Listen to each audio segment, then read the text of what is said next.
Dan, the Hitman Moret, welcome to the Iron Sights podcast, my friend. Awesome. Appreciate you having me. I'm so stoked to be here. It's an honor, actually. You're going to be the first pro fighter I've actually ever had on the show. It's been a long time coming. There's so many guys like you I've followed and watched and admired from a training and a competition perspective, and you're involved sort of on this other side of things within the preparedness community, if you will, which is an interesting aspect. Because I know a lot of the guys like you, when I say that, just in the fight community, they really like firearms, but I don't see them out there training much. Yeah. Which is a little bit different. But anyhow, man, I want to get into that stuff. So welcome to the show, man. Yeah, thanks. Welcome to the gym. Let's talk about this. So we got set up. So we're in this larger facility called Elite U. Ruben, the owner, was gracious enough to kind of show me around yesterday and kind of introduce me. What an awesome facility. And then within that facility, you've got your own space now to be able to train. Talk about it. Yeah. Kind of. It was an awesome opportunity. Came together. Rube's kids go do jiu-jitsu down at Fight Ready, where I also train at, just down the street. And him and his wife were in there watching the kids' class. And they were sitting along the sidelines and just being nice like I am after my class. Said, hey, I got self-defense, 4 p.m. You guys should take the class. And they both sort of at the same time said, oh, yeah, he should, and she should.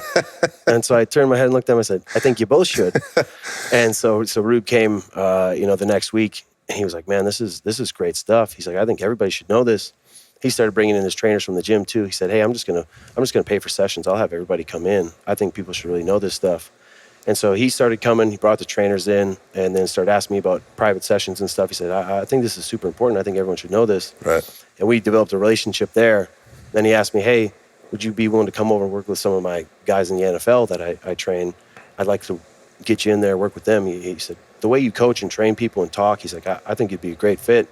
So I came over, worked with a few of the guys, a couple other gals and stuff. He works with a ton of high-level athletes, from collegiate people to professionals and everything else. So a couple of college basketball players, volleyball girls, different stuff I was working with.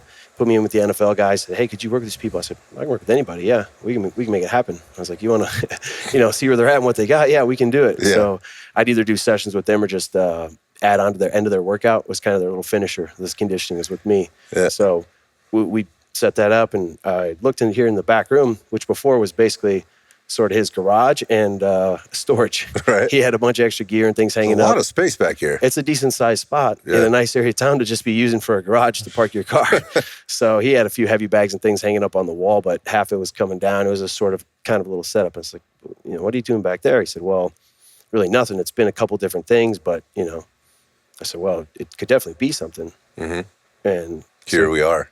He looked at me. He's like, if you think you can make it something, you make it something. I said, okay, well, can I come in here tomorrow? This was a Saturday. I was saying, he said, yeah, I guess.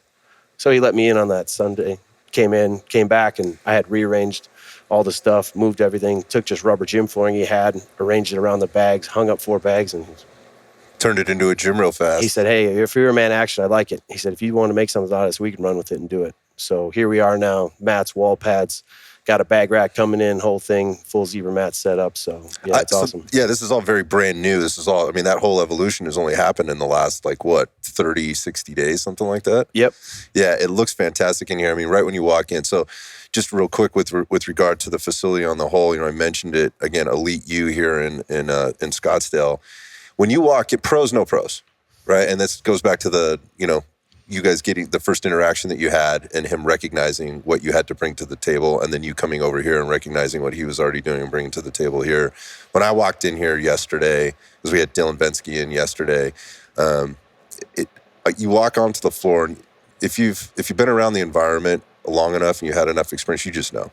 Mm-hmm. You can tell by there's a certain vibe, but there's also just a certain interaction that's happening between coach and client.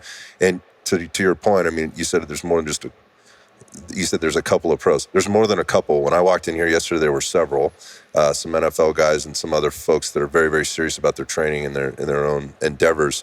And the way that was being handled by the team. It's not just one dude in here that's good, right, and is attracting people. It's a group of professionals. And I think, it says a lot in terms of the relationship that you guys have and him allowing you to come in here and do what you're doing here, to trust you to come in to that circle, to that environment, and and be part of it, because those are very important choices, Yeah. especially particularly in the coaching game. And I don't need to tell you that because you've been in the game for a long time. Just saying that to say it, I guess, and also I say it all to say, as we get into the coaching stuff, when other coaches, professional coaches, recognize talent and they want to work with those guys, that's even a different thing because they're not playing stuff too close to the chest. They recognize the value that can be brought to the table if we work together versus like, this is mine, stay away from this, like, don't mess this up kind of thing.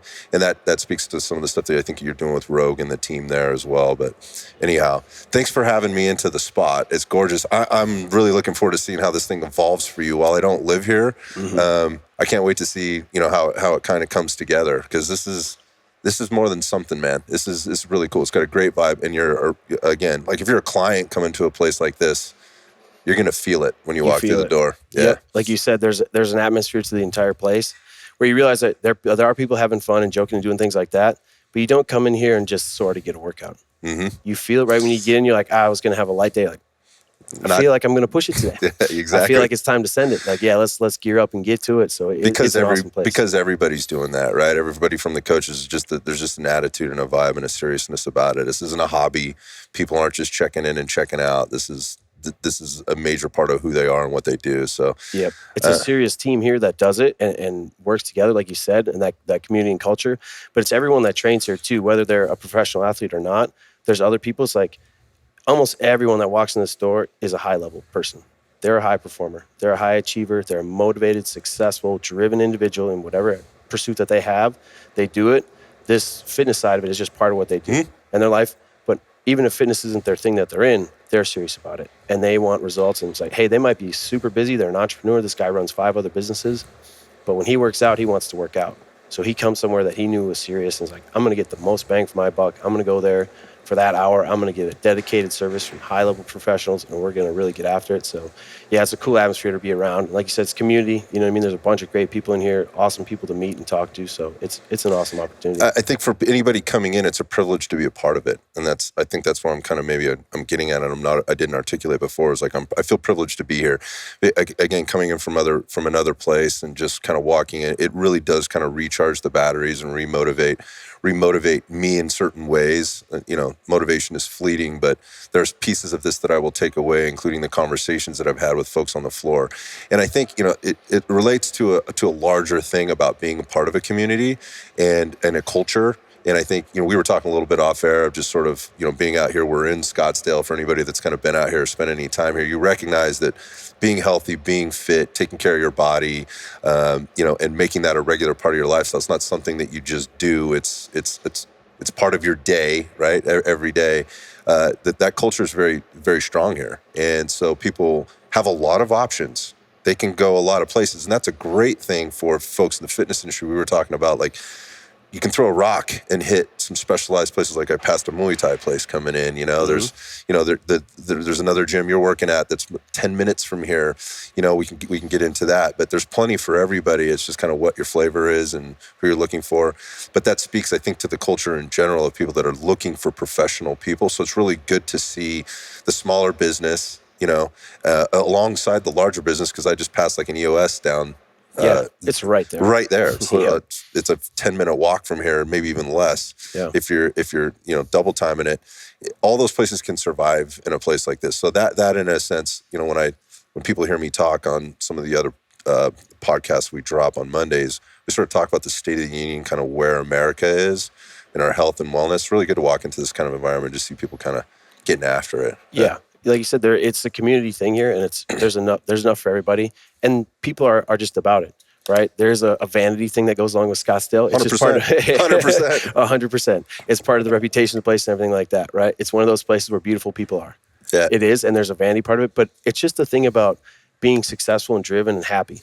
That's part of it too. It's like people aren't just fit. It's like, well, they're in shape, they're smiling, they're doing that. A lot of places you go to, everyone is walking around neutral or frowning. Yeah. Right? Everyone's sad. They don't look at you. They don't make eye contact. Here, people smile all the time. They wave. They do that stuff. Hi. Yeah.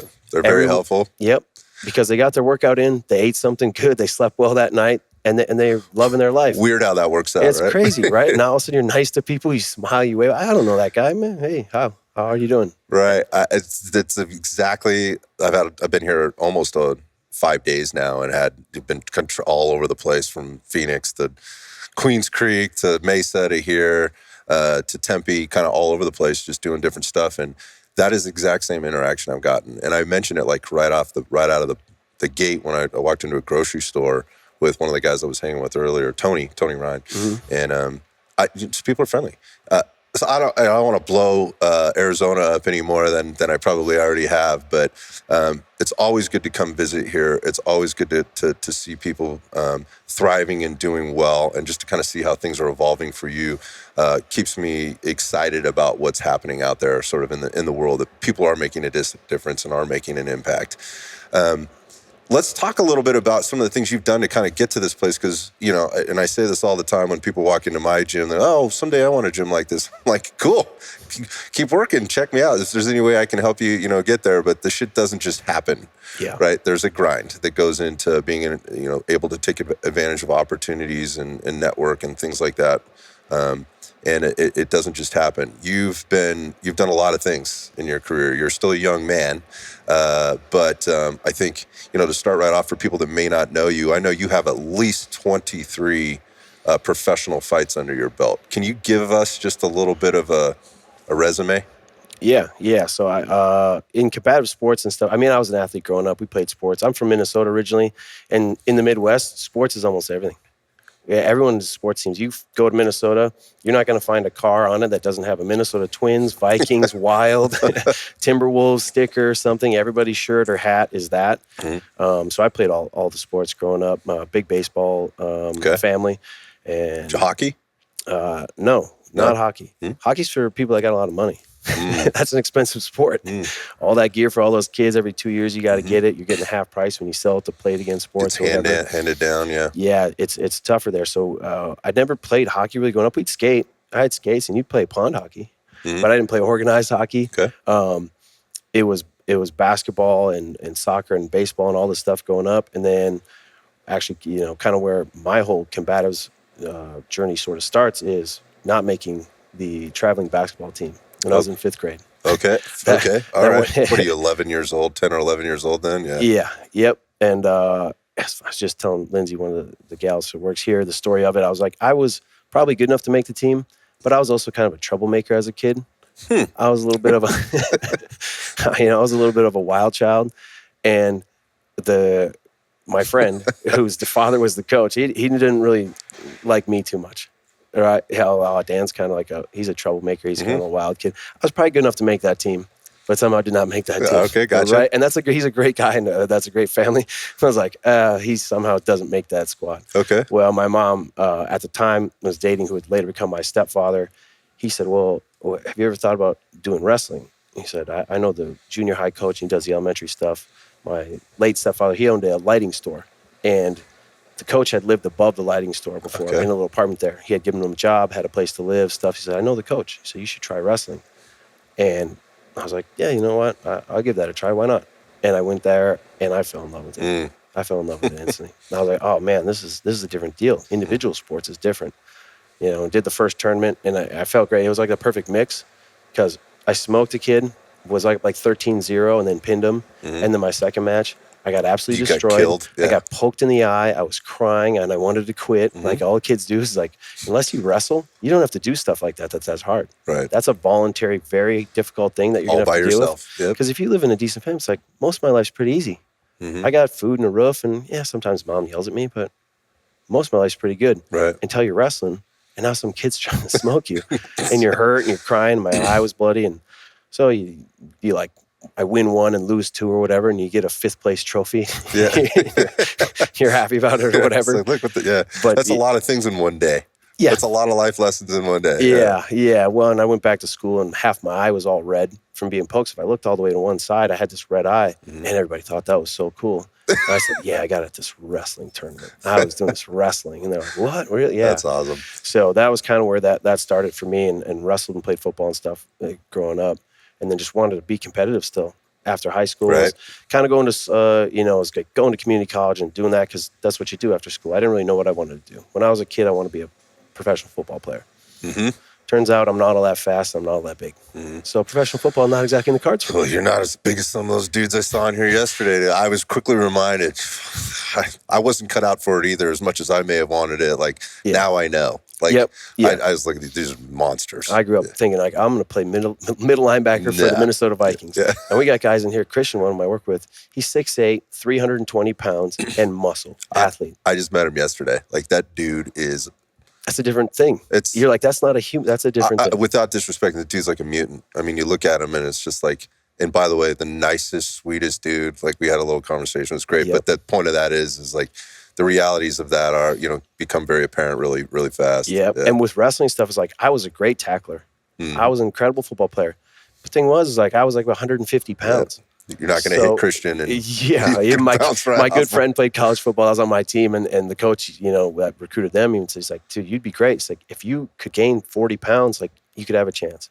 And it just didn't work out for me. Right. So, after high school, I was going to community college and stuff and trying to figure out what I wanted to do with myself. And that's where I found fighting. In the meantime, I was working with a guy who I wrestled with in high school. His dad owned a fencing company. So we'd put up fences, chain link fence, one-inch stuff, whatever. I built prisons and all this stuff. Well, we got subcontracted to work down in Iowa, building wind towers. And they would put up about 100 of them, so they just cut through farmers' fields. They don't want to waste time driving all these country roads and stuff. They play them not to plant crops. Cut through the fence. They paid us to put barbed wire fence up.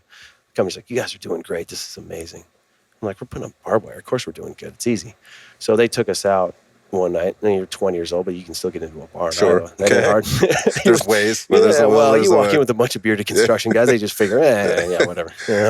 So we're in there. And of course, like most people do, I'm at these. They just got these fights. We didn't even know. They just randomly got people fighting. And so like a smoker type deal it's in just a bar. Like cage fights. There's no commission at the time, whatever. So you just walk in and sign up. You feel frisky. You get in a cage fight tonight if you feel like it. So half these guys, of course, got a couple of beers in them before they're ready to roll. Right. Well, like anybody else, I got a couple of beers in me and watch these fights. I'm like, I could take these guys. I was like, these guys can't really fight that good. Like, I could take these guys. And the dudes who I work with, of course, like, well, they're you should egging do it. You on. Why don't you do it then? Well, we'd do trips down there. We'd be there for a week, back home for a week, down there for 2 weeks. They had those fights again in 8 weeks. I said, I think I'm going to give this a go. I said, well, maybe this will be fun. Maybe this will be my thing. If I get whooped, I'll just tell people I got fight with 8 guys in a bar down in Iowa. I beat 6. Which isn't entirely very possible, super possible, especially me as a 20-year-old kid down there. Sure, I was a smart aleck and a cocky little dude. Of course, it's believable. It's believable. It was like, you got in another fight. All right. Well, so I was always a boxing fan growing up. When I was young, had a heavy bag, weights and stuff in my basement. So my first training camps were punching that heavy bag. I'd take it off hanging from the ceiling, pin it in between the studs in the unfinished basement, and ground and pound on it for a round. Then hang it up and punch it standing up for a round. And then hit my bench press. Was this before all of this started? Before. So before you went out in this bar, in these unsanctioned bar matches. Yeah, well, I mean, I was working out and lifting weights some, but now I was like, I got to get ready for this. Okay, gotcha. So this is the prep. I already had it, yeah. So this is my fight camp, like by myself. I didn't even tell anybody I was doing it. Okay. So I fought 5 times in Iowa, just unsanctioned random fights where you'd walk in there and there was the promoter and the guy who owned the bar. And it didn't, for some reason, matter, even with they had a scale, but nobody's really weighing in. So they'd weigh in and everyone weigh in, and then those 2 guys would walk in and they'd say, you and versus you. And you'd go, well, how big is that guy? What did he weigh? And how many, has he done this before? How many fights has that guy got? Yeah. So I'm a 20-year-old punk kid. It's like, well, I'm fighting some hairy-chested farmer from Iowa, who's like 36 years. Like, this guy's tough. That's a man. We're not in Kansas anymore. He's bigger than me.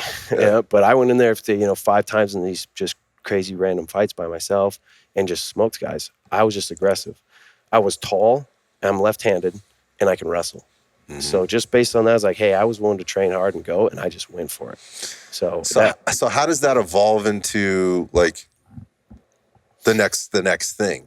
So like, I mean, did somebody come to you and say, dude, there's something to this, like you should be doing this over here, or introduce you to somebody? Talk about what happens next. So I fell in love with it. I was just like, this is my thing. I always wanted to compete, and I was like, this was it. Every time I lost a wrestling match, I felt like if there wasn't those rules, I would have beat them. I would have been able to find a way to win. And I was like, this is that thing. And then I heard a radio ad for mixed martial arts in my hometown. I said, wait a minute, other guys are doing this? So, in Mankato, Minnesota, where I'm from, Bill Huff is the owner of a Taekwondo school, and he just liked MMA and had seen it. This is like 2006, 7. Okay. And he just liked it and saw it, and he had some guys in there, and so I went in there, checked it out. He said, yeah, there's 3 guys over here. He said, I like MMA. I think it's cool what you guys are doing. He goes, I do Taekwondo. He goes, I don't know anything about your kind of real fighting. So I don't want to coach you. I don't do anything. He's like, I just think it's cool. You guys can use the mat. So I want to introduce you to some of these guys. I was like, no way, there's other people doing this. Okay. There are other guys doing this. He said, I want to introduce you to this guy, Adam. He's one of our best guys about your size. He says, hey, Adam, come here, turn around. I known Adam since kindergarten. Turns out to be a friend of mine, Adam Michael. Oh, wow. We've known each other this big, right? So I know Adam. He's like, this is one of our best guys. Well, we wrestled together. We knew each other for a long time. I was a captain of my team for 2 years. I was 4 times all-city. I was a conference wrestler. You know what I mean? All so this he stuff. knew, yeah. We knew each other, and he never made the varsity lineup. This is a JV kid. We're the same age. I'm like, he's your best guy. Okay. To me, he's JV. Right. So I was like, oh, wow. So I go in there, and we're training, and I start kind of giving to some of these guys. Even the dudes who are bigger than me. They're like, you're really good at this. Like, you should do this. We're going to get you an amateur fight. And I said, what are amateur fights? I love They're this. like, you got to do amateur fights first. It's like, well, all right, well, I fought 5 times. I don't know what those are. They're like, well, they're not sanctioned, so that doesn't count. So we'll be okay. I was fighting guys who were pro or whatever. I just was fighting. Yeah. So that's when it kind of started. They said, hey, we got these fights. We're going to bring, the promotion's actually going to come to town. We got a few guys, and it's a good-sized town. They're going to try to bring it here. So that was when I had like a first kind of organized real fight. I mean, can you talk about it, just briefly? Like, what was that experience like? Was it kind of one of those, whoa, this is totally different? Or talk about it. Yeah, it was nerve-wracking as could be. Like, in those days, it was a little different. You'd show up, and they just did the same day weigh-in. They don't got all this money in production, but doing guys 2 days, hotels, all this stuff. You weighed in, so 155, you just weigh in at 160. They just give you an extra 5 pounds. Well, I went there. Hey, this is the guy you're going to fight. They would kind of give you his name. I was this other guy who was a wrestler from up north, kind of near Minneapolis. I was like, all right, okay. Well, we get there, and the promoter says, well, hey, listen, he weighed in at 146, and you're 160, and there's other guys small, so we're going to have these guys fight. We're going to have you fight this guy. I can't wait to hear the stats on this dude. Well, he was a college wrestler from Wisconsin, and he's a blue belt in jiu-jitsu at the time, which in 2008 is a big deal. Yep. We didn't know anybody that had belts in jiu-jitsu. They're like, what? And he's built like a statue too. And I'm like, oh man, I'm skinny at the time. I got a decent frame now, but it's taken me, a lot of lifting weights and stuff to get to this point. He's built like a statue. I'm like, all right, cool. You got to do it. And I'm nervous. He goes out there. They play my music. I walk second. And it's funny because I have at home a picture in the local newspaper from the fight, and they describe my fight. Oh, this local fighter wins this fight. And they said he danced his way to the cage, even pausing to encourage the crowd. Well, as I made my way to the cage and what they say, pause to encourage the crowd, I was like, no, I had to just gather myself. Just put your shit together? This big dude was jacked under the lights in the cage. I'm like, oh shit. Oh, shit. And I had to sit there, and I just thought, there's like, there's no turn around. You know what I mean? Like, you can't, everyone sees you. You're already out. You're halfway there. And I just said, there's a way. You'll be able to get him. You'll get him some way. Like, he's a big, if we were wrestling, maybe he'd get you. I was like, we're going to get him. And sure enough, back then it was a weird thing they had in Minnesota where there was 2 submissions. So if you submitted a person, that was a 10-8 round, and you would start again then. They wanted people, their reasoning for this, they wanted people to get experience. So many guys are wrestlers, they shoot in, they get choked, boom, 10-second match. Oh, this makes sense. Yeah, no, okay. I can be on board with this, except for in your situation. Until we go and you submit me in 30 seconds, and then I tap, boot, and we start over in the second round, and I hit you with a decent punch, and you fall the wrong way, and you look kind of off, and they stop it, and now I win by TKO, and you would have already won. Gotcha. Like, wait a minute, I got a first-round submission, and now you have a loss. Wow. So thankfully that never happened to me. There's several fights where I had 2 wins. Really, I had 2 finishes. Right. So that was kind of the first one. That fight was, same thing. We kind of exchanged a little bit. He got me down. I got back up, punching him, and he shoots in. I got a guillotine. And he starts tapping. Well, of course, in my head, I'm like, I'm not letting go, dude. He gets another go at this. So the ref stop. And I'm like, huh? Stop what? Oh, choking this guy? Yeah. So I made him pull me off. I'm hoping the guy's out. Right. Because if it's out, then it's over. Yeah. And he comes back to, Second round, same thing. He tries to shoot a double leg, and I guillotine him again. All right. So I get these 2 submissions. So that was kind of my start. That was just that crazy thing, and people couldn't believe I was doing it. My mom wouldn't come. All the stuff, family, everybody else was like, oh man, like this is crazy. We got to go and do it. She wouldn't come until I was like 8-0. And she was like, oh, I think he's kind of good at this. So yeah, that crazy Minnesota rule is an interesting one because I had 14 amateur fights and I had 19 finishes. All right. In 14 fights. That's so going back to the experience, you got, whether you liked it or not, you got lots of experience and you proved yourself. Yeah. Like if you're doing it that many times, you're getting that many submissions in a single match. Yeah. Right. Like you're proving yourself. Well, and you kind of had to back then because you didn't really get a lot of training in. We just had a few guys who knew some things, and this guy was a wrestler, and hey, this dude's uncle boxed, and so he showed us a thing or two. And you'd fight some other guys from some other town who were in the same situation. So a lot of people right away were kind of dogging me, like, this guy's got 14 fights. He's just kind of sandbagging. He wants to be an amateur because they ranked me in the professional rankings as an amateur because I was winning all these fights. Like, man, he's as good as any of these other guys. They're like, oh, he's sandbagging. I was like, well, yeah, but a lot of these fights are 30 seconds. Right. 45 seconds. You can't help that. The guy didn't even touch me. Right. So I'm not really getting all that much experience from it. Like, yes, I'm winning fights and doing it, but it's not like I'm getting rounds in. So I was amateur for a longer time. There's been guys who have had more amateur fights in Minnesota than me. It varies by state to state. Some places will do 5. You go to Illinois and places like that, back in the day, these guys would have 25, 30 fights. It was more like boxing. They'd have 30 amateur fights before they turned professional. That's a lot. So I had 14 of them, and I won every one of them. I was a state champion at lightweight in the amateur ranks, defended it a few times, beat some guys that were other champions, and beat all the best guys from around that area. Well, this escalates because then you get into, fighting professionally at a couple of different levels, organization. I mean, things that people recognize. There's UFC fight in there. There's Bellator, which is, these are big organizations that people see, and things change, right? I mean, I'm sure there's a lot you're learning at this point about the business of fighting.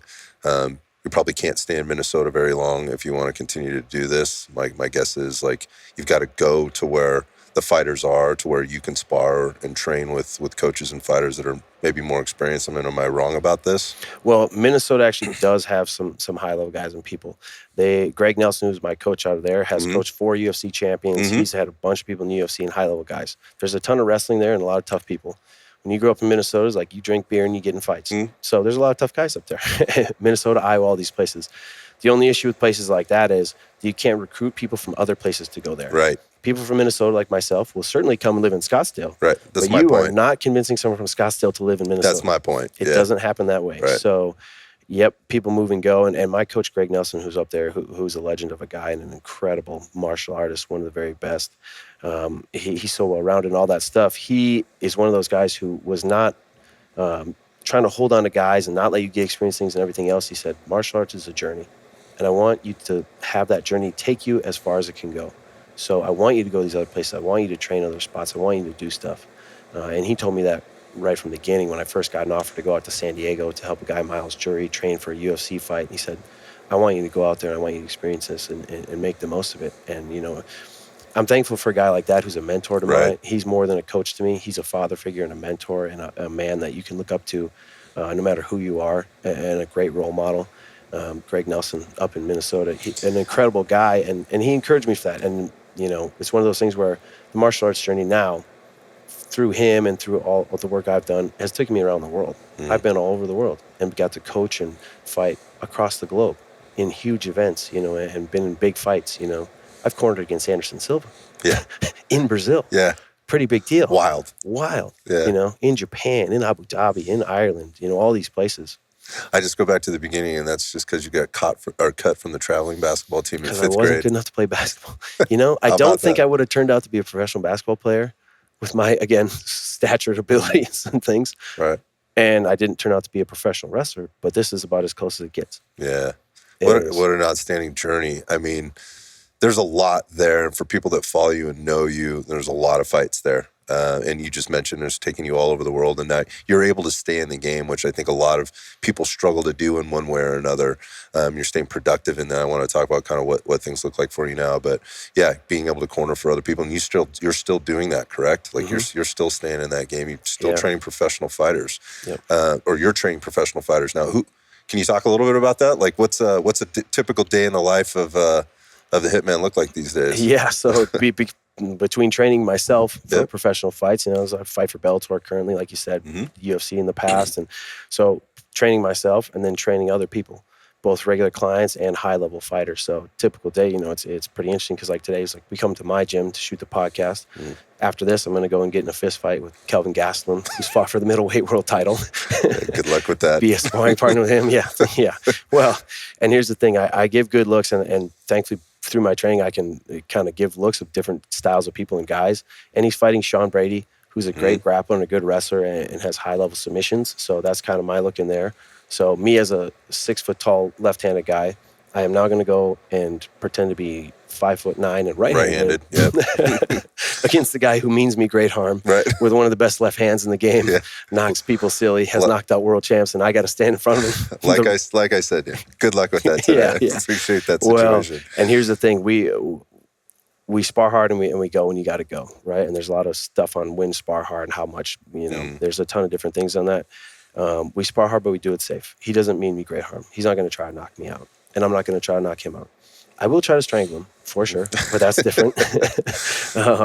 You know, so it's kind of nice. I get a little bounty if I, you know, get to choke him out and submit him, and you know what I mean, take one of his arms. So that's how the day starts with the podcast, which is a little outside of the norm. But then you go, like you said, get in a fight with one of the greatest fighters in the world, right? And then what? Then what does the rest of the day look like? I have 2 private training sessions after that. Got a couple of different clients. And then I'll probably come back over here. Got a little work to do at the gym. So some construction stuff. Yeah, as you're putting this together. Yeah. I built this whole thing myself, you know. Right. So do some construction things and stuff there. Then we have fights, LFAs in town tonight. So local fights and guys down there. So That you're cornering for or coaching? no, thankfully I just get to go and enjoy And hang it out. You know what I mean? Most of the times I'm there, I'm either cornering or I'm working as a cut man. I do that as well. Or, you know, coaching in some regard. It's nice to just be able to go and relax and hang out. So That's we were just talking about that, and I had a couple hours last night to just hang out with friends with as busy as it's been, and it's just so good to kind of connect with good people. So I get that, like just being able to kind of let your hair down, for lack of a better term, and just kind of relax. Yeah. But I think what you just described there is, you know, people see the end result. You know, they see you on TV or they see you on social media or whatever else, and you know, oh, this guy, but they don't understand, you know, all the things that are happening on the daily and the grind that it takes in order to get to where you're at and to be as successful as you are. Whether it's, you know, wrestling in the 5th grade to, you know, fighting, you know, a professional fight or whatever, but running a business and coaching people at different levels, because you're not just working with fighters. I know you're working with clients and other professionals at a lot of different levels. And that's probably a good point to maybe transition into kind of what you're doing with Rogue Methods and Raul and Martinez and his team and how you got involved there. So I have lots of questions about this, but I'm gonna start this with, you're the first fighter I've ever had on the show, professional fighter, and the fact that you've crossed over into this world of self-defense in a different kind of way than I think I see a lot of people that come from the world of fighting. I'm going to refer to it maybe as like MMA, mixed martial arts, maybe martial arts, combatives, and take it into the self-defense end of things and preparedness side of things. Because I've seen a lot of things, and I think there's a lot of if you're in that world, and I've talked to, there's factions, right? They're kind of broken up. Like, this is not right. You shouldn't be doing it this way. To it has to be done this way over here. And I know you guys handle things a little bit differently, so I want to talk about that. And that's what makes you so interesting to me. Not just that you're doing that, but who you're doing it with. Because I know Raul to be somebody that's very, very calculated. And his team is just full of good dudes. So you already get the stamp of good dude, if you're working on his team, I think, because he doesn't let people in to that circle lightly. And so I'm interested first to find out, as we get into this, how did you get connected with Raul? Because I heard a story, but I'd like to hear it from you. I just hear the third party stuff. Yeah, it was very interesting because we originally just happened to be reaching out. I was interested in firearms and stuff, and got connected with a guy, and had my first, hunted and stuff when I was younger, and had shotguns and things. Had my first pistol when I got down here to Arizona. I was connected through him, and then I started looking for companies and things like, oh man, I need like some medical stuff. I got to learn this other stuff too. Like all this stuff is important. looking at medical kits and all these things. That's where I found Fieldcraft. Mm.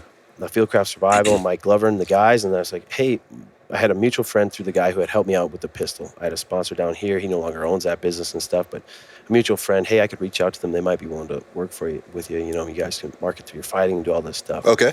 Reached out to them, got contact. He said, well, hey, yeah, we got a little gym up here. They're in Prescott at the time. We have a little gym up here. They got some guys like training and stuff. It'd be cool. You come up and like train with the guys, you know, and we'll just talk and see. Well, I went up there and trained with those guys. And it was just interesting stories when I tell people, it was like, well, you know, I'm like the only guy in the room who hasn't killed several people. and we go on the mat. Not that you haven't tried. But not that someone hasn't stopped me and said, okay, enough before I got to that point. There were rules, man. Yeah, rules. those are rules. They're under certain different circumstances. But we're in there, you know, and they quickly realized like, oh man, there's different levels to this stuff because I'm tying these guys in knots. And they're like, what? So these dudes are bigger than me and they're helpless. And they're like, whoa. I was like, well, yeah, you guys did this a little bit in your training and stuff, but for the most part, if you were going hands-on with somebody, you screwed this mission up long ago. Oh, gotcha. You really shouldn't be doing that. So they don't train. Like, guys will train, right? Especially some of these guys, special forces and high-level operators and different kind of dudes. They train, for sure, but not every day. No, they for have over a decade. They have a lot to do. I have a good friend, Joe Dawson. He's up in the Pac Northwest, and the way I got actually introduced to him was on a post one day. He put up about a pie chart and all the things like somebody in special operations has to do, you know, whether it's diving, jumping, rucking, their fitness, shooting rifles, shooting pistols, understanding medical, you know, all of that stuff. Reading like, maps. All of that stuff. Like there's a lot of shit to do. Yeah. Like, so yeah, how much time can you really spend? Yeah, so. you're not doing combatives and jiu-jitsu every single day, all day long like that. So yeah, of course, it's like, plus I'm doing it at the highest level and I'm in great shape. It was like, of course. So they kind of like, man, you should like coach the team. Would you be interested in like coaching our guys and like doing that? Because it was basically Raul who was like training and going there, and then some local guys who would come in and train with us and do cool stuff up there.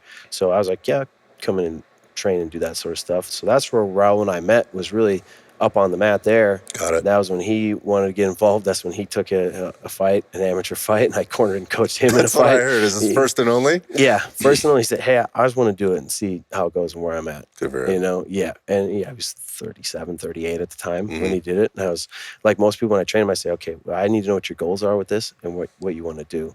Because if you want to be the UFC world champion, I'm going to tell you that that's not going to happen. Unfortunately, you're too old for that. You're too late in the game. Yeah, you're a tough guy, but you don't got 10 years to get better than that and be ready to fight those kind of guys. It's to set realistic expectations here. It's not, it's like, nope. It's just kind of, it's like, I want to get in there and do it. And try. I was like, okay, we can do that for sure. And he fought at 185 pounds, which he doesn't have any business fighting at. He fought a guy that's like 6'3" and a big young dude. And he smoked him, you know, he did well. TKO, smashed this guy. Raul killed it. And it was great. But we, you know, so I had a partnership and started going with Fieldcraft with those guys. So it became a real friendship because at the time that company was very small. That's Mike Glover and George Bale and Raul and like me going up there. And then some other guys would kind of filter in and out. It was like 4 or 5 people. Now it's a huge company and a bunch of people in different locations everywhere, right? And they're doing great things. And so we had a tight little group up there and doing it. And Raul and I became especially close, more than the other guys. We became real friends. So it was super cool to come on and be able to show those guys stuff and train with them, and then for them to train me in the firearm stuff. So my martial arts kind of like equating it to that, I say I got very lucky because when I started training pistols and firearms carbine, I was able to do it with high-level black belts and not only take all their seminars, but also do private lessons. So it wasn't like I was just going to class every once in a while. It's like an accelerated learning process. It's like if somebody's a prodigy and it's like they just come in and they want to work with me, private lessons every day and do all the seminars I do and do that. It's like, well, they're going to rank up faster than someone who just does jiu-jitsu and takes them 10 or 12 years to get a black belt. Yeah, if they have the drive and the commitment. 6 or 8. Yeah. He's going to win tournaments. He's going to do it. He's going to get there. So I was very fortunate to do that. And I applied the martial arts kind of training mindset to my firearms there because it's like anything else. Like, I don't want to suck at this. And shooting a pistol is way harder than most people think it is.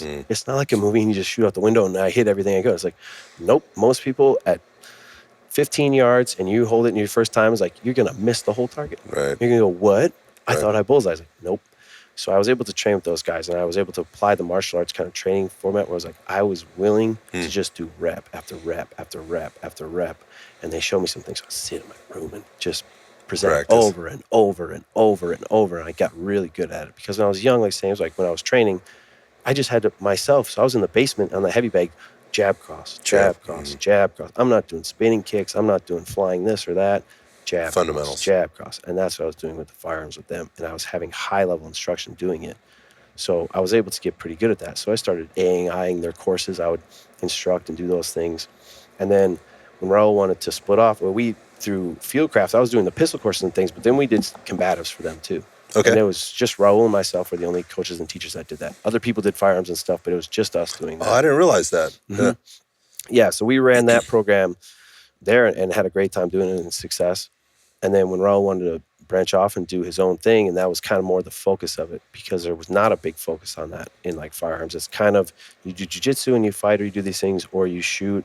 There's not that much of a blend there, and that's what he wanted to focus on. And his whole thing was low profile and just being ready and combat. It's like not having all the kit and all that stuff, which gear is great and all that stuff's awesome, but how often are you running around with 4 spare mags and all this stuff? It's like Never. Really never, never. So what can you do with minimal gear, and the main thing being yourself, you being the most capable part of that. So when he broke off and did that, my connection with him was super strong. So I was like, I'm with you, the whole way. And he asked me, he's like, you want to be part of this? And so we, like you said, he built this little team. It's a tight-knit group of guys, and we've ran with it and flourished from there. And it's been awesome because we train together all the time. And I think that's the biggest part of a lot of it. Like you're saying, being prepared and doing the stuff, you have to train.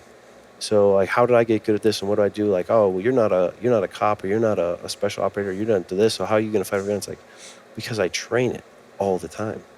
I do it a lot, and I do it at a high level and full speed. It's like, well, how often do guys fight or wrestle over tools or guns or knives? Not very often, right? If you're a high experienced guy in this, if you have wrestled another human for real over a firearm, what would be like a ton of experience? 3, 4 times? Like for real? Yeah, mate, yeah. If you did that 5 times, it'd be like, wow, where do you work? Right, exactly. You're undercover somewhere doing crazy stuff, and like it goes bad, and you got to wrestle over a gun and shoot a gun. Like, that's a really good point. To have real experience in that, a lot would be like 3 times. Right. So you have to train it. Right. And get as close as you can and simulate the best you can. And that's adding all those things in, the different variables and all the different ways. So I imagine this has been quite the evolution from where it started to where it is now, and how you've I guess evolved the training in and of itself. So let me kind of break here and jump in with so again, I kind of mentioned these factions, and I don't mean that in a bad way. I just see that martial arts is, in my experience and just kind of being around people that have been doing it their whole life, obviously there's a lineage behind many of these things, whether it's jiu-jitsu or, we start looking into the bladed stuff or anything that comes from and it's usually played, that lineage is played close to the chest. This is how we do it. We give this information to these people. We give it to them in this way. We really respect it. We don't disrespect. We don't try and do different things with it.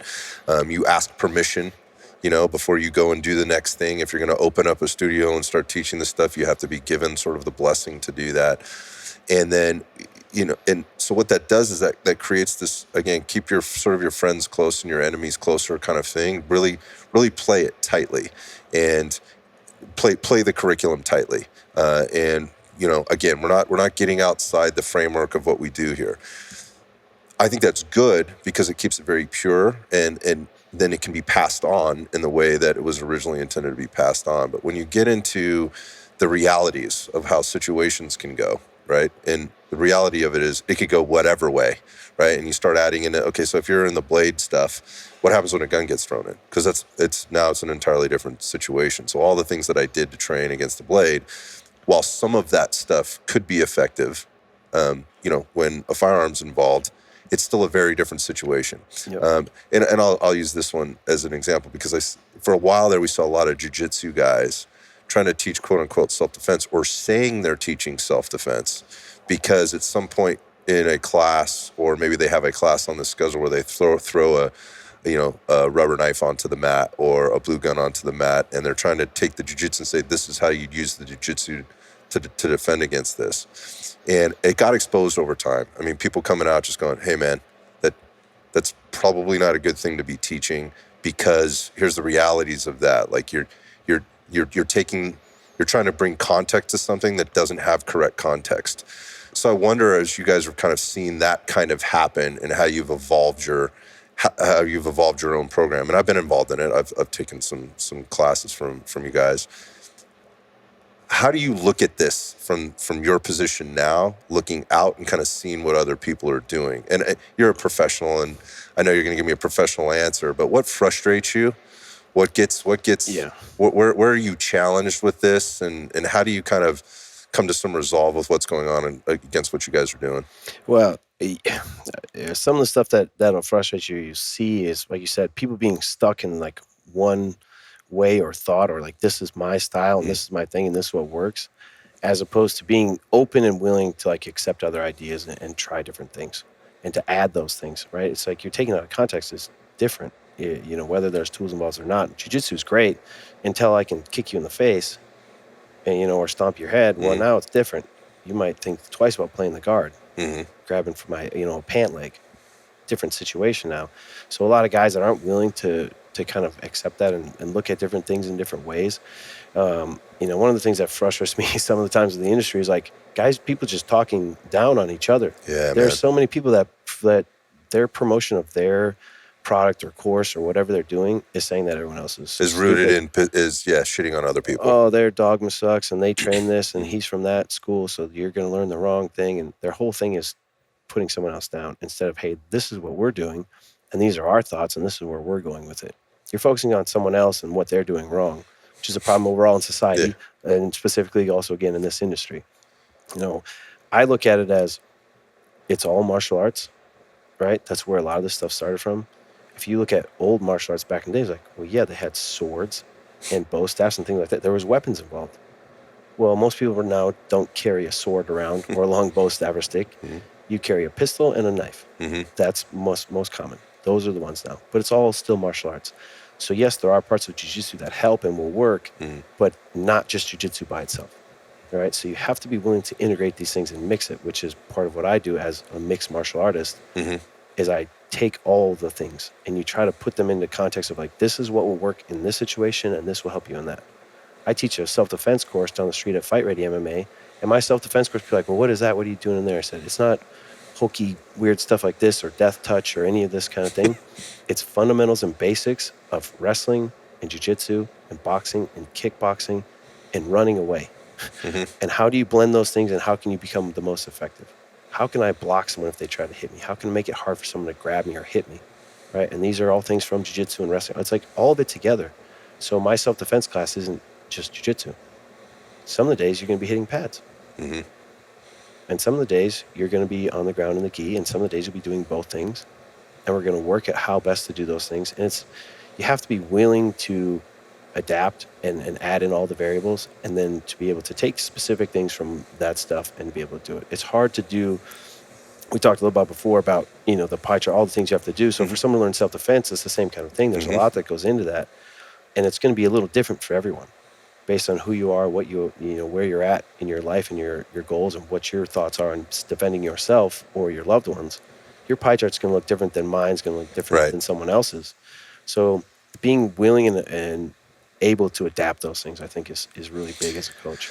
Yeah, so I want to go back to something I said there about the jiu-jitsu and applying it to the self-defense situation or whatever. I don't want people to think that I don't think there's any value in that at all. That's me sort of covering my ass there, because I highly respect what happens in jiu-jitsu schools everywhere, and particularly on the combative side of things, particularly like we're talking about law enforcement. I think jiu-jitsu is highly valuable for learning how to go hands-on with somebody when you are confined to a set or a set of rules and responsibilities. Like, what is legal? What can I do? How can I or can't I put hands on somebody? What am I legally allowed to do? And there are people that have adapted jiu-jitsu, you know, to be able to help a law enforcement officer be more effective and still stay within the confines of the law, and not get themselves into any more trouble than they're already getting themselves into in that situation. You know, whether they want to or not. But going back, you said something about like taking these pieces from each and evolving it and understanding, you know, how to grow within it and do different things. So I hear, you know, people talk about like, this is my system, right? This is the curriculum. And to me, and I think because what I've seen and kind of what I've heard, or what I've observed from the outside, and by the way, this is an area that I have not explored a ton of. I'm having this conversation with you as part of my journey. Mm-hmm. I want to do that more in the future. But I think when you use words like that, like this is a system, when you say it's a system, it means there's a very specific right and left parameter there that you have to stay within. And what I hear you saying and what I've experienced through the group of guys that you work through is we're not talking about a system here. We're talking about problem solving, and there's going to be many, many, many different problems that are out there. I'm not trying to teach you how to solve each problem. Mm-hmm. I'm trying to give you a set of skills or make you aware of a set of skills that you can go back and build upon and understand that there will never be a system to solving all the problems in the world, right? You have to be willing and open to explore all these different things. I think that's the importance of training and training with high-level people that can throw these problems at you so that you can evolve that in a way that makes sense for the student eventually, who doesn't have the level of experience and isn't ever going to get the level of experience that you guys have, Mm-hmm. or and you specifically. Yeah. So the question in all this is like, if I'm average Joe, man, and I'm trying to fill all the things on my pie chart, right? Including, have a family, be a dad, right? Have a job, right? Eat, sleep, and train firearms as frequently as I can, and, train my combatives as frequently as I can, and get to the gym and work out and get my cardio done and all that kind of stuff. What advice do you have for the person that doesn't have a ton of experience around this, but understands there's a problem, they're problem aware that they lack skills there? Mm-hmm. Where do they start? Where should they start with this stuff? I think if you're looking at that chart and all those things, think about where you get the most value for your time, right? And what's going to apply to the most thing. So first, I tell people on that, it would be like fitness, because it affects your life overall in every single area.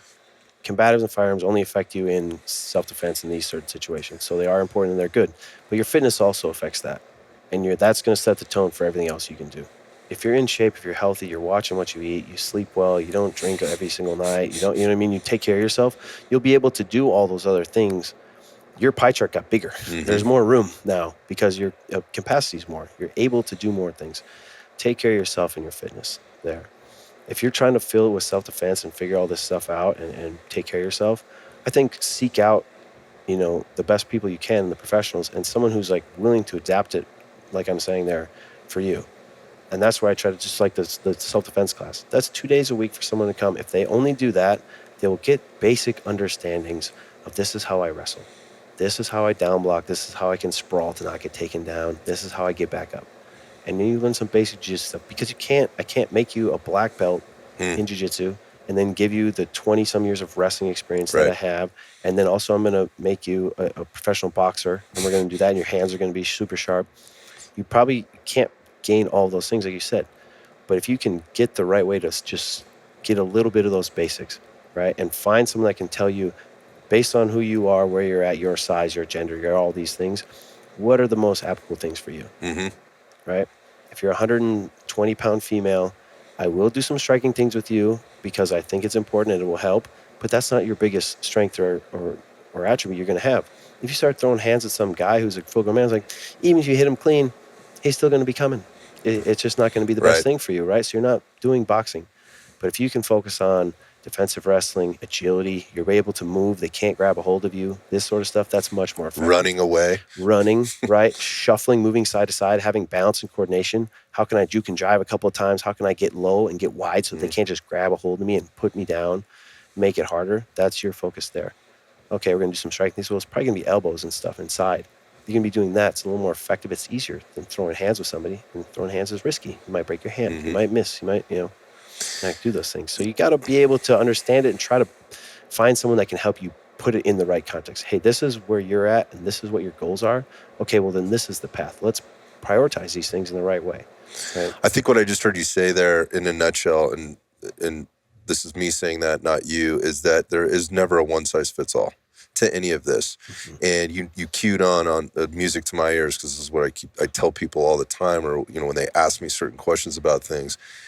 You have to have capacity, right, to do this. And I hear people go, well, I'm going to join the local BJJ school, and but I can only go 2 days a week. I'm like, okay, so that's great. Like, something's better than nothing, but let's talk about what do you expect to get out of that? Like, well, I know it's going to improve my fitness. Absolutely. Getting on the mat will improve your fitness until it doesn't anymore at 2 days a week, right? And what do you reasonably expect to learn, and how much do you reasonably expect to take away? Well, becoming, getting through your white belt to get to a blue belt takes years, particularly at 2 days a week. And I mean, am I wrong? If somebody's giving you a blue belt in under 2 years and you're only going 2 days a week, I'd be questioning where I'm going. I'm going to see the list of tournaments that you won.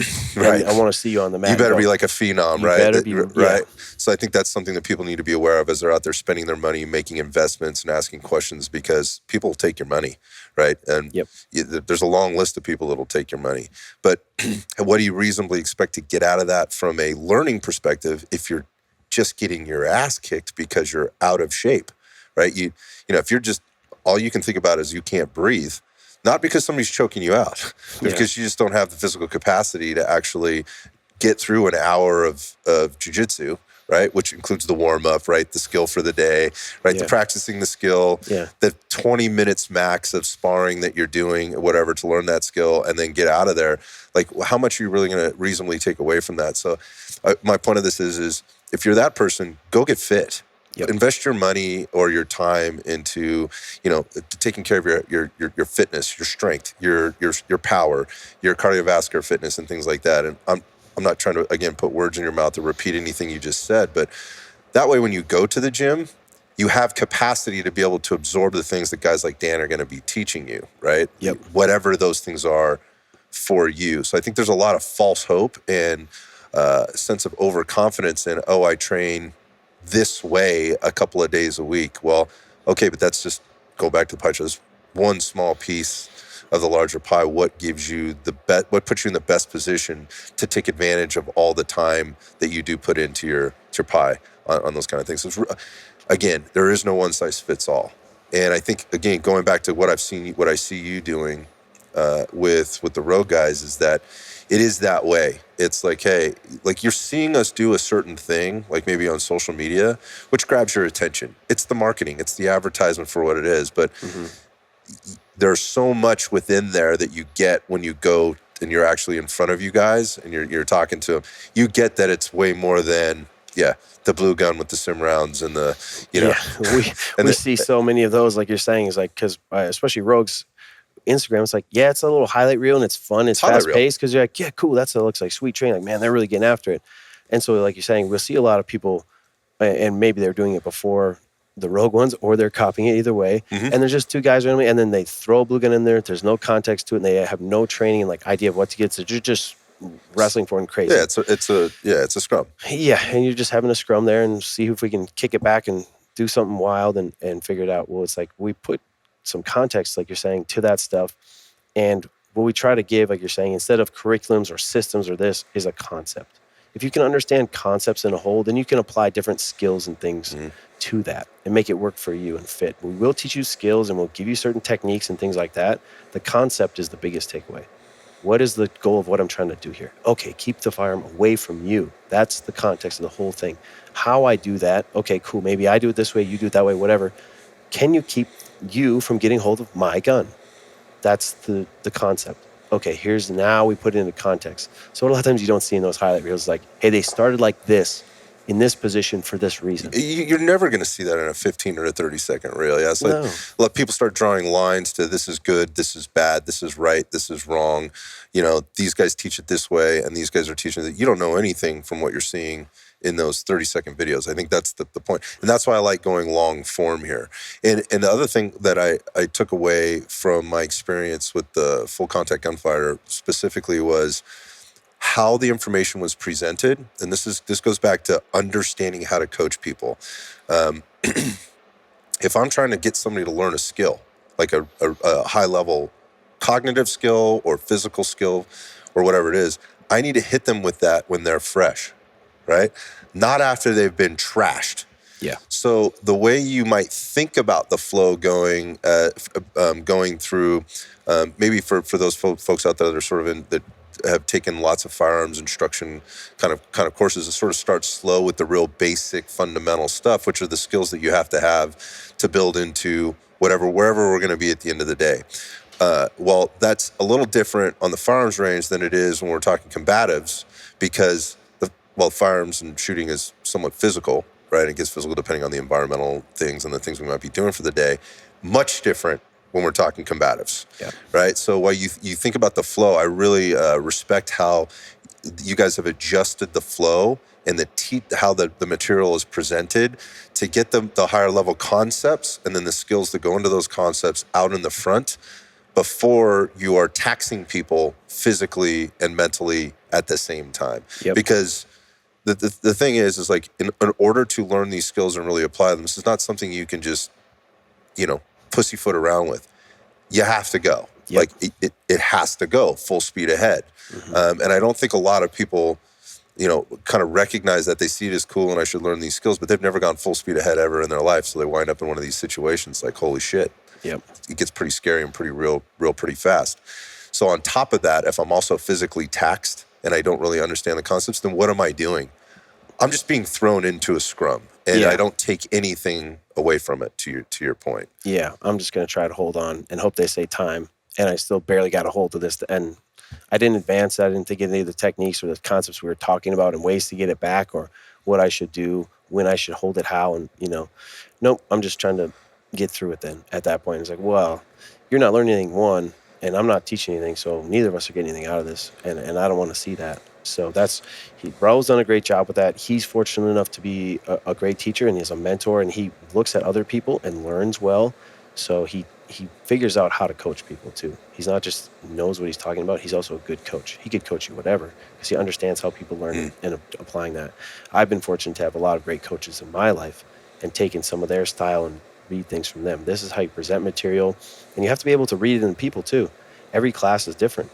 We might have some classes we're in there, and it's like, this is a group of motherfuckers. Savages, These boys are ready to do it. These guys train. These guys are in shape. This is that. And then the next class, half of them are moms, and they're like, I got this gun 6 months ago. And we're like, ooh, okay. So all right. And the other guys, so it's a little different. You have to be able to understand how to coach people and to read people and give them material, like you're saying, at a pace, a speed they can understand, and then apply just the right amount of resistance to it so you can still learn and get it figured out. And that's where Raul and I are really hands-on with that program.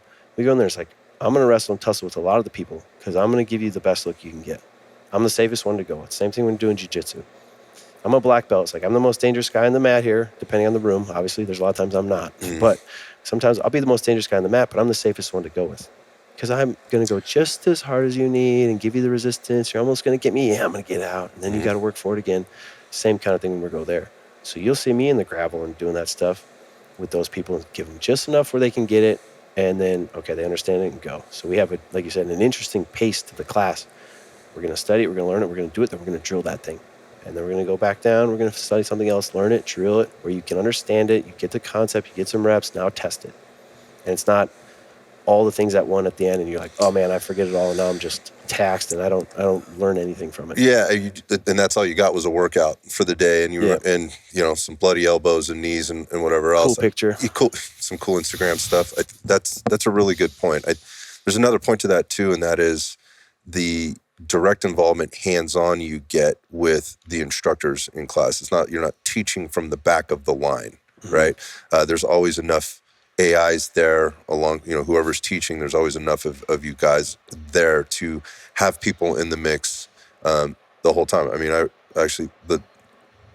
when I went through full contact gunfighter, Raw rolled with everybody at least twice, right? And so that's different than I've also been involved in other things where you're paired up with somebody else the whole time. You don't necessarily go with the instructor. And that skill set of that partner that you got for the day or that you're rotating through with varies greatly. So the guy you were just with or you started with may have been way skilled and in very good shape. And so you were going at a certain pace. And if you're not, I wrestled, I did that, I've done a little bit of jiu-jitsu. So when you get your hands on somebody, you start going, I don't have to tell you. You kind of know. Like, you can feel it's like, oh, this dude's strong. Oh, this guy can move. Like, he's sensing, like, there's a push-pull here. Like, I'm getting this. Like, you're feeling people out. And then, all of a sudden, okay, rotate. You rotate to the next person, and this person is way out of shape, has no idea what they're doing. The person that they were with, and that's not a bad thing, it's just the environment you're in. The person that they were just with was maybe a little stronger or maybe the same as them. And then you put your hands on them, and they're realizing this is very different. They get froggy. They start to, maybe they amp things up, and a couple things happen. Well, one, when they ramp things up, and again, for the people that are listening that have done this before, like they get it, and this might be very elementary. But for those people that haven't been to this and or been to something like this and they're going into this, these are important concepts. And where I was going with this is I get in there with somebody who doesn't know, right, really what they're doing. They're sensing, all of a sudden there's a sense of anxiousness. Oh, dude, this dude's way bigger, way stronger than me. So a couple of things start going on right away. It's the fight or flight. The heart rate starts elevating, right? They're breathing a little bit heavier. They're going a little harder. They're not thinking about the skills. They're not thinking about the thing that we're supposed to be doing. They're just thinking about holding on, to your point. Yep. And the person that, like me, like I'm holding on, now I'm not getting anything from them except for, God, I got to keep this person away from me so I don't blow out my knee or get punched in the, punched in the eye or something like that. That makes for a very miserable experience, I think, for everybody in the class at the end, because they're not really getting what they should be getting. But that is a challenge that you have as a deliverer of material and an instructor to help manage that. But if you're going into these things and that's what your experience is the whole time, you could have just made a very expensive mistake. Yep. $600. What did I really get out of this? Yeah. Except for I'm beat up, I'm sore, right? I learned a couple of things of what not to do. I don't know how to take this away and practice it. And it looked cool, but I'm disappointed. Yeah. Or whatever else. And that turns into a whole other thing. But we have a big thing. What we do is limit the class size, one, and have a couple instructors there so that you don't just get lost in the shuffle and I don't see the person going and I don't realize like those two should not be going together. Or if they are, the group is small enough that we give them some context to that. Adjustment. Hey, I'm going to have you go against him because you're a 40-year-old woman and he is a 20-year-old dude who lifts weights every day. Mm-hmm. And this might happen. So both you understand what the role is here and why we're doing this. Mm-hmm. Otherwise, like, hey, lady, don't try to go hard against him because then he's just going to have to go a little harder. And you panicked and got exhausted right away, and he had to match that. You're done for the day. Now you're just making it worse, and now he's got to go a little harder. And pretty soon somebody's mad because the person who's all squirrely, like you're saying, gets wild. Like, hey, I got to slam this dude now because he's going to hurt me or do something crazy. Right. And so, yes, like if you keep the group smaller, I think is a big thing. And we try to limit those, and there's people who have other models on stuff. We charge a certain price and keep the group small and try to keep it intimate so I can give you real training and coaching. I'm right there, like you said. I'm going to be hands-on with a lot of people, and I'll also be right there when you're drilling with someone else. You'll get personal attention. Where if I have a group of 60 people, how much quality control I might talk to you for 3 seconds out of that 6 hours. Right. And you got 3 seconds of my attention and did that, where if we got 14 people only and we're there and it's 7 groups, I can keep a pretty close eye on everybody, and it's 2 of us or 3 of us there. Right. And now it's there. It's like, well, man, hey, you're almost getting a one-on-one or a small group session instead of I'm at this giant seminar and there's all these people and I just got lost in the shuffle. I don't know any of these random people, and they didn't care about me and I didn't care about them because it wasn't an intimate atmosphere. It's a giant crowd. And so it's like, oh, neat, everyone likes to shoot. Cool. There's 80 of us here and we're on this giant line. But if it's small, then everyone gets to know each other. And we make a big point of that. And our training is community and being there. Because, hey, listen, we're going to go hard. We're going to do this. So we need to take care of each other. And I said, look around. Most of these people that are in the group are probably from somewhere in your area. Some people travel pretty far to do it and go. But I go, these are like-minded people that are in your area that are interested in the same thing to you. These are probably people you want to meet and know. You should know his name and you should learn her name. And you guys should probably meet. And you know what I mean? You're going to train together and get a little bond here because that's what happens when you do martial arts or hard things with people. 100%. You gain a bond, a little community there. Said, you guys probably should exchange Instagrams. Maybe you guys sign up and take this later on and you take the training somewhere else. Because like you said, we take these and tell you, if all you're going to do is come on a Saturday, Sunday and take this 2-day class with me and think that you're prepared and you're ready to go, you're mistaken. Right. As highly as I think of myself or any other trainer or instructor, no, if you just do a weekend course and I give you some certificate and it says, hey, you're level 3. Right. Are you know what I mean? Are you level 3 right now? And then in 2 weeks, you didn't train at all and you forgot half the stuff and you got out of shape. And now, what do you know? Right. Level 2.4. You're only as good as you are today. Yeah. So like you said, I think when you have systems and curriculums and things like that, and you're like giving these sort of little deals, it's like, well, you're just kind of selling certificates or belt rankings and things to do it. I get it. It's a promotional deal. It's a way to understand where you're at and things like that. But is that really the goal or the point, or is it just to get better? I think this is a good place for me to ask you this question, and that is, where do you see this thing evolving? Not like, and I just mean this world of combatives as it relates to the preparedness community, I mean, combatives, mixed martial arts, the sport, that will continue to prosper. I mean, it's more popular now probably than it's ever been. And I love it because it encourages people to get involved and maybe go get fit. And, maybe that kid who got cut from his fifth grade basketball team, he's got an outlet now. He maybe can go do something different. Maybe it's, again, that individual sport aspect got lost for a while. I mean, they were cutting wrestling out of schools. Mm-hmm. I was fortunate to have a very good wrestling experience. Took it all the way into like my later teens and to being a younger man, because I certainly wasn't a man in high school. That's for damn sure. Mm-hmm. But people get, it's a way to expose kids, youth to different things. But my point is this: like in the world of combatives within the preparedness community, when we start talking about blades and firearms, Mm-hmm. where do you see this thing evolving to? Like, where does it go from here? Because I think in the last couple of years, and largely due to things like what Rogue Methods is doing, they're putting it out there. They're showing people that, oh shit, I probably should be a little bit more fit, and I train my firearms a lot, Mm-hmm. but that should be the last resort. Yep. And what happens if it doesn't go that way, right? Mm-hmm. What happens if it doesn't go, like he's standing at 7 yards and, I'm pulling from, unholstering from inside the waistband, that kind of thing. What happens if the fight doesn't go? I think people are starting to become aware that there are other problems they may want to know how to solve. Obviously, that opens up the market, and we talked about there's people doing things. They'll gladly take your money to do stuff. So how do you see this coming together? Do you see those folks out there that maybe are playing things really close to their chest starting to come together? Some of those more well-known people kind of in the industry, do they come together? Do they continue to stay separated? I don't know. What are you hearing? Is it friendly out there? I don't know. Behind the scenes? I mean, for me it is, and that's just, I don't involve myself in any. Oh, I get you. The drama in the media and stuff, because I'll hear other guys talking about this guy said this about him, and there's clear. a whole thing, Yeah. and I was like, I don't even know who those guys. Yeah. I follow a few of the companies and the people that do what I do, and it's like I give them likes, and I watch their stuff, and I'll share with somebody else. Hey, you're in this area, go do their thing. But I think there will be people that hold firm to their little beliefs and their thing. Mm-hmm. But similar to what martial arts is like, well, hey, listen, if you're going to go around telling karate is the end all be all, pretty soon people are not going to come to your place. Mm-hmm. There will be some people, and you'll sell some seats and memberships, and you'll have people in your just karate dojo.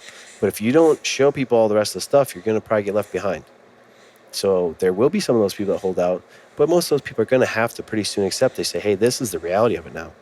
These are a lot of what happens in these kind of encounters. It's not just shooting from a distance and we're here, and it's not just fighting there. It's like, well, what if I didn't want to be in a gunfight, and all of a sudden I'm in a tussle, but I have a gun, and it's like, now it's a gunfight. Even without it drawn, it's like, There's a gun involved. How do I figure out that? Where, like you said, I don't want it to be my first option. If someone tries to, tussle with somebody or something at the bar, I got to push them or whatever. Something happens at a restaurant. Some guy's going out of control. I got to tackle this guy, save. He's trying to beat up the waiter or whatever. I don't want to have to draw my gun on this guy first thing. Right. I might get shot. Mm-hmm. Someone else might, who knows what will happen. But if you can handle it without that and like realize those intermediate little situations are there, right? There's this levels of escalation of violence. And that's where a lot of times you see a problem is if you don't know, one, talking to people, and 10, shooting them, and you don't have any of the in-between stuff, that's where bad things happen. You shouldn't be carrying a gun. You shouldn't be carrying a gun. And you shouldn't be a police officer, or you shouldn't be anyone in authority in those things. Agree. If you can't do any of these in-between levels, and you know it, deep in the inside, you know that, even if I lift weights, I'm tired, but you can't actually fight or do the thing. You know that you don't have, maybe you got level 1, 2, and 3, but you don't have 4, 5, 6, 7, 8. So once it gets to the 4 and you start, now you got to go to 10, and you probably didn't have to shoot that guy. If you would have just handled a little better, man, if you could wrestle a little bit. And so much of that stuff is so hard to watch when it's 2 people and they can't hold the guy down. And next thing you know, he's up and he's got the and then he gets shot. It's like, if he just could have wrestled. Yeah. I see that. We see that a lot now, with all the body cam footage that's out there, security footage, everything's being filmed these days, right? We see that. And while a shooting from a citizen or from a law enforcement officer may have been ruled as justified, did it have to happen? Yeah. And that's those are different things. Those are very different things. Yeah. And I think again, there's very narrow mindset. You can really get caught in that stupid echo chamber that it is social media, and thinking that you've done the right thing. And, again, you're training, and because you're proficient, or you can run this drill this fast with your pistol or whatever else, like you're good. You've spent $20,000 in kit and night vision and everything else, but you don't understand the very basic premise of what you just said, and you carry a gun every day. Yeah. That bothers me, and it bothered me from the get-go when I started getting into it, going, dude, there's I get it. I'm all about your Second Amendment rights, right? And your right to defend yourself. But if your answer is the gun all the time and your Second Amendment, that's pretty shallow. I think you're missing a few things here. Yeah. And the fact that you mentioned, because I agree with you 100%. I wasn't sure what answer you're going to give me, obviously, in answer and asking the question, but what it boils down to is sort of the cream rises to the top. The good stuff sort of always ends up on top, and it takes a while for that other stuff to kind of settle or get found out. And the unfortunate part about it is there's going to be a lot of money spent. People are going to get a lot of money. People are going to walk, or they're going to receive a lot of money for teaching it or giving it. They might think they're doing the right thing, and they're probably, I believe, 99% of these folks are coming from a really good place. The intention is good. They just don't know what they don't know. They've been indoctrinated into a thing. They're being praised. Now they're making money on it. There's all of these things that reinforce what they're doing is good, but it will at some point. Things are going to evolve, and I think it's part of what you said. I can quietly support other companies. There's plenty of, think about that. I mean, we were just talking about the fitness thing. Look at all the pie out there going, this is different than the pie chart, but think of all the pie out there. Think about all the people that need this stuff, right? All the people that want this stuff. And you're worried that somebody else is going to take your business. Right here, we just said, we could walk outside and probably throw a rock and hit 5 fitness businesses, down here. All of them are thriving, right? And all the clients are happy. So there's that part of it irritates me, and why we can't come together on that, or why there's that constant talking shit or down on another company for what they're doing and doing it wrong. It irritates me. It bothers me. And I think it just prolongs the process it should take to get to the end. Exactly. That's it. Because now there's a bunch of random noise in this. And so instead of people talking and working together and getting better at it, I've just got to downplay your thing. Because for whatever reason, I think your course is going to take away from my course, even though you're in Pennsylvania that week and I'm in Sacramento. Right. And we're not. It makes zero sense. It doesn't even make sense. But yet I feel the need to say, the way he holds it like this, that's not a good thing. And hit that underhand, that's so stupid. And mind your own business. Mind your business and just do your best. Yeah. That's my advice for anyone in this industry and anybody in life and everything else. Right. Just mind your own business and do your very best. If we'd all just focused on that, instead of talking shit on somebody, we'd be in such a better place. Holy cow. Yeah. And like I said, we get through all this nonsense first, and people would start to realize, oh man, that guy's got a great idea over there, and his concept, instead of being mad at it, that he thought about it or he's trained it and worked it and he's making money off it, I'm going to go to his course, or I'm going to study his stuff and I'm going to train it. I'll give the guy credit even and say, hey, I got this from this guy, and check this out. This is great stuff. And I'm going to show it. Hey, information's not free. If you see something that I do and you like it, please share with someone else and show it. I don't care. Show it at your seminar, do it at your thing. I don't want a royalty. I don't want anything else. That's fine. Don't plagiarize my stuff. Don't steal it completely. You know what I mean? Don't take my post and share it and then you make money off it.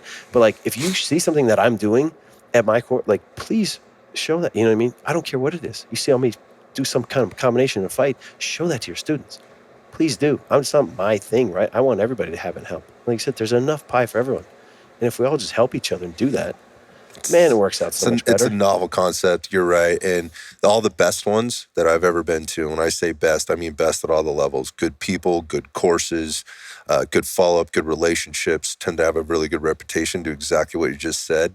I mean, I've been to so many firearms instruction courses, and the best ones always credit, hey, I learned this thing that we're about to go through. I really got better at this by listening to so-and-so, or when I went to this guy's course. And then the next thing we're getting into is hey, I do this drill. I learned this drill from this guy. This is what I'm taking away from it. I want to say it's the only drill. I just want to give credit where credit's due kind of thing. And it's this, it's not that they're best buds, or whatever else. It's just telling people, at the same one, it's giving credit, but it's also telling people that it's okay. I'm okay with you going out and getting it from somebody else. We should be that way.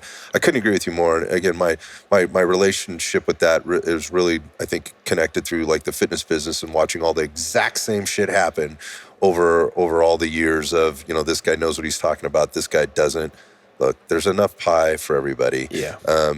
Just try and do the right thing by the people, or by the person that's sitting in front of you, right? Whoever that is, whoever the customer is, just try to do the right thing by them and be kind. Like, just be nice to one another, right? Yeah. And if there's a question or whatever, you should. I really feel the next step of this is there should be open dialogue about this. Like, me asking you a question doesn't mean I'm insulting you. Like, I'm not. I legit have a question. And I think the communication process is very broken sort of in this industry as a whole. And I have no, fantasies about it getting better, and it's very idealistic to say, Scott, it's very idealistic to say, but there's a lot that goes into that, whether it's ego, bad taste in the mouth from other things, or, a feeling that somebody's stealing their stuff or whatever else. But I think it all starts and stops with a little bit better communication and stop trying to do it all through social media. Yeah. If we just stop doing that, that would make it 50% better, like immediately. Yeah. And the other part of it is like, if you're a consumer out there and you're seeing stuff and you have questions, you should reach out and ask and not feel stupid about asking a question. And I know you guys are really good about doing that, responding to people and giving them the time where you have the time. You've already mentioned your busy schedule, right? But where you have time, responding to people and things like that. I've heard nothing but good things. You guys you're giving me, too much time probably out of your day. You don't make money for sitting here doing this. That's just again, like an insight to, you are willing to provide the time to help people move down their path, whatever that is. So here's the final question is like, if people want, to find out more about you, like, we mentioned the classes and things like that, but where do they go, man? How do they follow you? How do they find out more about, like, what can we talk about? Like, when's the next fight? Is there one on the schedule? What's happening? I will fight tomorrow if they ask me to fight. I'm just in that sort of position. I'm in that part of my career. I think you should always be ready to do that. Mm-hmm. But I'm later on in my fight career. I got some good fights in me, right? I'm not quitting anytime soon. I love that. But, I have to stay ready and be there, right? I don't drink. I don't smoke. I don't do any of that stuff. I don't go out and party. I don't eat bad food. I'm ready to go. I'll fight, tomorrow. Probably welterweight now instead of lightweight, but... yeah, you look good. I try. You know what I mean? This is what I do. Is I have a great job. I work out and train hard, then I train other people. So none of it's putzing. We got a weird situation with the Bellator getting bought out by PFL, and who knows where that's at. So my contract's between two companies, and who and where's the whole thing. So we're kind of in limbo on that stuff, and see, and if we get other offers, those are on the table too. They're willing to work with me and let me fight outside that. So we'll see. I'm open to it, and we're there. So, you know what I mean? I tell people this. I say, hey, it's the Hitman name for a reason. Said, if the money's right, I'll do it. You just tell me what rule set you want to do. We can do it. I love that. Grapple, box, jiu-jitsu, bare knuckles, gloves, whatever you want to do. Is that right? Just whatever. Hey, if the money's right, you know what I mean? Not that I'm looking for those ones. I'm up there, BKFC, December 2nd, cornering a guy and doing it. And I say this, I told him this, and I say it to everybody else. I said, I don't go to fights not in shape, ready to go. I'll show up there with the trunks, mouth guard, and just in case. Just say, hey, somebody falls out and they do it. It's like, stand in, yeah. Yes, I will take that fight and I will do it. Love right? that attitude. So yeah, anybody that wants to get a hold of me, I keep it pretty easy. It's usually just Instagram at Hitman Moret. You can follow me on there. Find me stuff. I tell people this: follow me and then shoot me a message. Right, I'll find it in that request thing eventually, siphon through all the nonsense. But then, you know what I mean. Like I said, I'm very good at trying to get back to people and answer questions and things like that, whether it's related to firearms or self-defense or training or any of that other stuff or other things. Right? Don't bombard me with 10,000 weird questions about your cat or, you know what I mean? I do know, man. So there's a weird dilemma there, because if give you him a well-formulated, well-thought-out question. Yeah, if you got something important you want to really talk to me about, whether that part of your life, you know what I mean, shoot me a question and I'll talk to you and do that. Don't take that as an invite to just message me all day long. I got other things to do. Like you said, I'm busy. That doesn't mean I'm going to go interact for the next 45 minutes there. You know what I mean? But I do like interacting with people and getting out there, because that's what I'm trying to do in the end, is just help however I can in any which way. Self-defense, firearms, martial arts, all that stuff. The martial arts has just been kind of my platform and my avenue to get out there and help people, right? I just want people to be as healthy and as happy as they can be. Do as much as you can, achieve as much as you can, go as far as you can go, learn all the things you can learn, right? Continue to just try to be the best person you can and share that with everybody else. That's my goal, and so this is kind of my platform to do that, right? I found something I'm passionate about and that I like, right? You know, it happens to be martial arts and doing that. So I share with everybody I can. Be as fit and as healthy and as happy as you can be, and share that with everyone you can. Man, I love it. I mean, and for those people that are here in the Scottsdale or, I guess, what do we call it, Maricopa County? It's massive county, but if you want a little bit of what Dan has to offer, he's got this beautiful facility that's really coming along. Like I said, I'm really anxious to watch the thing evolve into where it's taking it, plus the other training that you're doing, and you can literally get hands-on with Dan if you want to. So check him out, Dan. Man, I can't thank you enough for the time. I wasn't sure how this was going to go because I had very little intel on you coming into this. I mean, you've for me, like, this is the podcast has really been about my personal journey through different things, and this ticked a box for me. And I was hoping it would, but you've ticked more than one. You've ticked several boxes for me today, again, on my personal journey outside of the podcast itself. So I just want to, like I said, thank you again for your time and your energy and your transparency and openness. It's everything I hoped it would be and more. So thanks, bud. I appreciate your time, man. Thank you very much. Got it.